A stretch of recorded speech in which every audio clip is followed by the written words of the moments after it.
ቅዳሴው መሰማቱ ደስ ይላል። ቀጽዬ 7 ዓመት አሁን 8 ዓመቱ ይመስላል። ይሄ በፍጹም አይመስልም። ደግሞ እንትናቸው ነው እንጂ የሚገርምህ አሁን ሌላ ቦታ ይፈራርሳል ምን ይላል የአበባውንም እንትን ይገነጣጥሉታል ወስደው ግን ሌሎች ይሰሩበታል።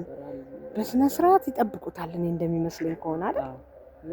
አዎ ስርዓት ያለው ቦታ ነው። 8 ዓመት የሆነ አይመስልም። ግን አሁን ምናልባት ያፈርሱት ይሆናል እንግዲህ በሚቀጥል